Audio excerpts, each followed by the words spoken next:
കൈറിച്ച് online ഷോപ്പിനെ സംബന്ധിച്ചിടത്തോളം തിരിച്ചടികളുടെ ദിവസമായിരുന്നു എന്ന് വേണം പറയാം. അതിനുള്ള കാരണം തിരിച്ചടികൾ ഉണ്ടാകുമ്പോഴാണ് ഷിബു സാറ് രാത്രി ഒരു സൂം മീറ്റിംഗ് വെക്കുന്നത്. അതുകൊണ്ട് തന്നെ ഇന്ന് തിരിച്ചടികളുടെ ദിവസമാണ്. വക്കീൽ പോലും കേസ് ഉപേക്ഷിച്ചിട്ട് പോയ ഒരു ദിവസം കൂടിയാണ്. ഇന്നലെ തന്നെ പോയിട്ടുണ്ടായിരുന്നു.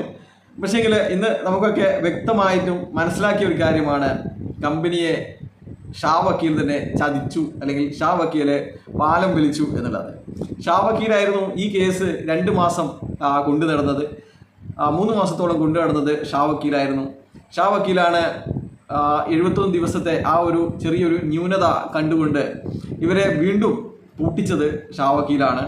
അതുപോലെ തന്നെ EDയുടെ പിടിച്ചെടുത്ത പണത്തിൽ നിന്ന് ഇവരുടെ ഇപ്പോൾ FIR വന്ന തുക മാത്രം കഴിച്ച് ബാക്കിയുള്ള തുക കമ്പനിക്ക് തിരിച്ചു കൊടുക്കണമെന്നുള്ള വാദങ്ങളൊക്കെ ഷാ വക്കീൽ ഉയർത്തിയിട്ടുണ്ടായിരുന്നു.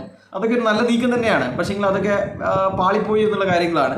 പിന്നെ ഷാ വക്കീലിൻ്റെ എല്ലാ ശബ്ദവും ഉപയോഗിച്ചുകൊണ്ട് തന്നെ ഷാ വക്കീൽ നമ്മുടെ EDയുടെ പെർമനൻറ്റ് അറ്റാച്ച്മെൻറ്റ് ആകാതിരിക്കാൻ വേണ്ടി 45 മിനിറ്റോളം സൂമിൽ ക്ലാസ് എടുത്തിട്ടുണ്ടായിരുന്നു. അങ്ങനെ പല പല കാര്യങ്ങൾ നമ്മുടെ ഷാ വക്കീൽ ചെയ്തിട്ടുണ്ടായിരുന്നു. പക്ഷേങ്കിൽ എന്ത് ചെയ്യാം, ഷാ വക്കീലിന് കൊടുക്കേണ്ട പൈസ ഇവരറിയാലോ. വക്കീലന്മാർക്ക് ആണെങ്കിലും 5 പൈസ ഇവർ ഇളക്കൂല അവസാനത്തെ കാലത്ത്. രോഗികളോടും മറ്റ് അത്യാവശ്യം വീട് ജപ്തിയായവരോടും കാട്ടിയത് തന്നെ അവസാനം വക്കീലിനോടും കാട്ടിയെന്നാണ്. പറഞ്ഞ പൈസ കൊടുക്കാൻ ഇവർക്ക് സാധിച്ചില്ല. അതുകൊണ്ട് തന്നെ ഷാ വക്കീൽ പിന്മാറുകയാണ് ഉണ്ടായിരിക്കുന്നത്.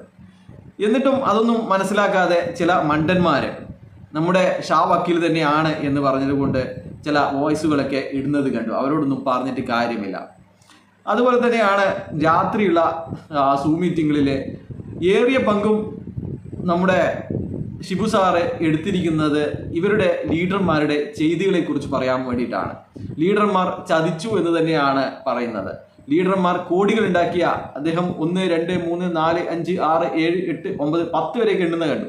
10 കോടി വരെ ഉണ്ടാക്കിയ ലീഡർമാർ ഇന്ന് കമ്പനിയോടൊപ്പം ഇല്ല എന്ന് അദ്ദേഹം പറഞ്ഞു. കമ്പനിയെ അവർ സഹായിക്കുന്നില്ല എന്നും അവർ മറ്റ് കമ്പനികൾ തേടിപ്പോയെന്നും മറ്റ് കമ്പനികൾ ഇവർക്ക് വലിയ സ്ഥാനം നൽകിയിരിക്കുന്നത് നിങ്ങളെയൊക്കെ പ്രതീക്ഷിച്ചിട്ടാണെന്നും നിങ്ങളുടെയൊക്കെ മുഴുവൻ ഡാറ്റയും അവരുടെ കയ്യിലുണ്ടെന്നും അതുകൊണ്ട് തന്നെയാണ് അവർക്ക് വലിയ വലിയ റാങ്കുകൾ ഇവിടെ നിന്ന് പോയവർക്ക് കൊടുത്തിരിക്കുന്നതെന്നും ഷിബു സാറ് പറയുന്നുണ്ട്. അപ്പോൾ ഇത്തരം കമ്പനികളാണോ ഹൈറിച്ചിനെ തകർക്കാൻ നിന്നത് എന്ന് നിങ്ങൾ ആലോചിക്കണം. ഈ കമ്പനി തകർന്നിട്ട് ഇതിൻ്റെ ലീഡർമാരെ റാഞ്ചാൻ നിൽക്കുന്നവരായിരിക്കില്ലേ ഈ കമ്പനിയെ തകർത്തിരിക്കുന്നത്? അപ്പോൾ ഇതൊക്കെ നിങ്ങൾ സ്വയം ചിന്തിച്ച് ഉത്തരം കണ്ടെത്തേണ്ടുന്ന ചില ചോദ്യങ്ങളാണ്.